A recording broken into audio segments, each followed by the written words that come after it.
munaasabadan oo ahayd mid ballaaran isla markaana ka dhacday xarunta wasaaradda shaqada iyo arrimaha bulshada ee xukuumadda federaalka ah ee Soomaaliya ayaa waxaa xilka kula wareegayay Yuusuf Maxamed Aadan wasiirka wasaaradda shaqada iyo arrimaha bulshada ee xukuumadda Soomaaliya iyo wasiiru dowlaha wasaaraddaasi Caynaasha Yuusuf Xuseen oo dhawaan loo magacaabay wasaaradda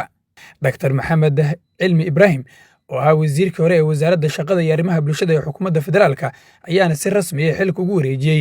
wasiirka cusub ra'iisul wasaare ku-xigeenka labaad ee xukuumadda federaalka ah ee Soomaaliya Cabdisalaan Day xubno ka tirsan golaha wasiirada xildhibaano iyo mas'uuliyiin kale oo ka tirsan dawladda ayaana ku sugnaa madasha xil wareejinta ugu horeyn agaasimaha guud ee wasaaradda shaqada iyo arrimaha bulshada ee xukuumadda federaalka ah ee Soomaaliya iyo xubno ka tirsan golaha shacabka ee baarlamaanka ayaa ka hadlay madasha wasaaradda shaqada iyo arrimaha bulshada oo xilku kala wareegayaan wasiirkii hore ee wasaaradda Dr. Maxamed Cilmi iyo wasiirka cusub ee wasaaradda shaqada oo asagana ahaa wasiir dawladda wasaaradda sidoo kale waxaan ku faraxsanahay inaad goobjoog u ahaataan xil wareejinta wasiir dawlayaasha wasaaradda iyo wasiirada sidoo kale kelimada aan leeyahay waxay ahayd soo dhaweyn inaad ku soo dhaweeyo halkan waxaan u rajaynaynaa xildhibaan Yuusuf xilka cusub ee loo igmaday awalba wasaaraddu ka mid ahaa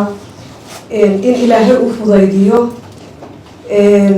walaalkay xildhibaan maxamedna shaqada meeshuu soo gaarsiiyey uu si fiican uga sii wado haddii ilaahay ka dhigo howlaha shacabku ay u igmadeen ay u hayaan waan soo dhaweynaynaa waanan idinku baarigaynaa insha allah Yuusuf Maxamed Aadan wasiirka wasaaradda shaqada iyo arrimaha bulshada ee xukuumadda federaalka ah ee Soomaaliya iyo Dr. Maxamed Cilmi Ibraahim wasiirka hore ee wasaaradda shaqada iyo arrimaha bulshada ee xukuumadda Soomaaliya ayaa iyaguna madasha ka hadlay waxaad ogtiin intaan joognay waxaa noo hirgalay inaan samayno muxuu ahaa tirakoobyo shaqaalaha joogtada shaqaalaha kumeel gaarkood ogtihiin muddo dhibaato ka taagneyd in la helo shaqaalo sugan oo kumeel gaara oo xuquuqdooda qaata intaan joognay waxaan sugnay in shaqaalaha kumeel gaarku ay noqdaan shaqaalo sugan xogtooda waxaan ku darnay saad ka warhaysaan xogtooda in loo sameeyo fingerprintkii loo sameeyo taasoo la socodkooga iyo xilliga shaqada imanayaan iyo waxay qabanayaanba si loo ogaado intaan joognay qaybaha ugu muhiimsan ee xoogga saarnay horta taasaa number ahayd number two waxaa qayb ka ahayd in la sameeyo wasaaradda hanaan loo yaqaano pay and grading policy golaha wasiiradu marsiiyeen kaasoo ahaa bal in shaqaalaha dowladda si loo tiyeyn lahaa hadday tahay xagga gradingka iyo hadday tahay xagga paymentkaba si loo sugo hanaankaas oo muddo hadda aan soo wadnay sanadka intaan joognay meel fiicanna maraya hadda inuu noqon doono maalmaha dhow hadda soo socda in wasaaradaha dalka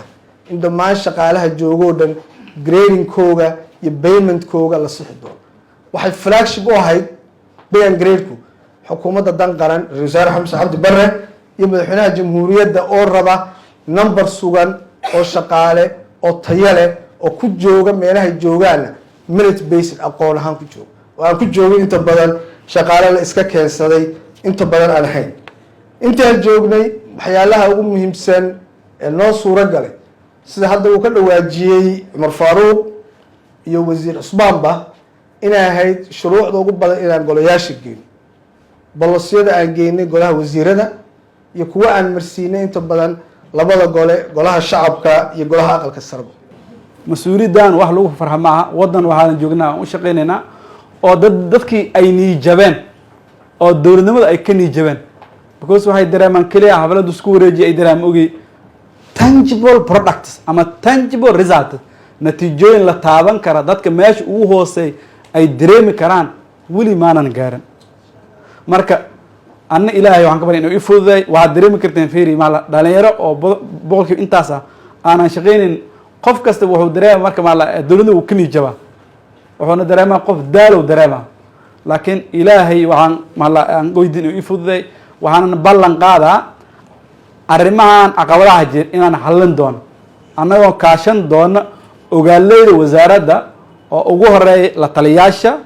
iyo waxyaa iyo qof kastoo waxtar u ah oo waajibkan ila qaadi kara aan kaashan doona waxay noqon doonaan dhibaatooyinka mid lagu xaliyo aragtidiina lagu xalin doonaa oo ma noqon doonto aragti qof gaar ah wata ama shakhsi wata ma noqon doonto waxay noqon doonaa aragti aan wada leenahay noqon doontaa marka taasna waa idinku bishaareen doonaa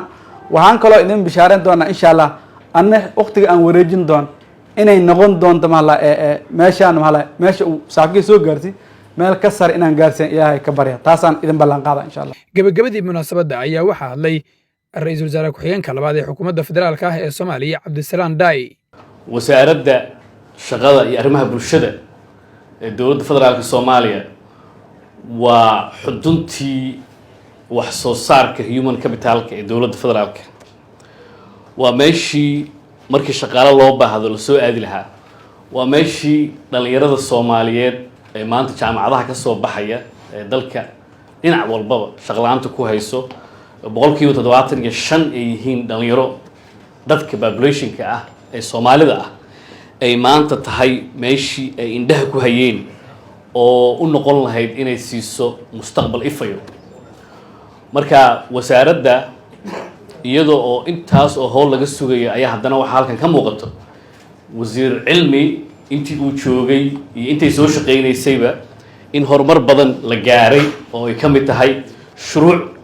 maadaama aan ahay mudane baarlamaan ka tirsan shuruuc badan oo wasaaradda leedahay aan baas garaynay waxay halkaa ku caddeynaysaa wasaaradda inay directionkii wanaagsanaa u socoto. intii aanan shaqada iman waxaan ogahay in la diiwaan geliyay dhammaan shaqaalihii ku meel gaarka ahaa. Maxamed Iile, Universal TV, Muqdisho.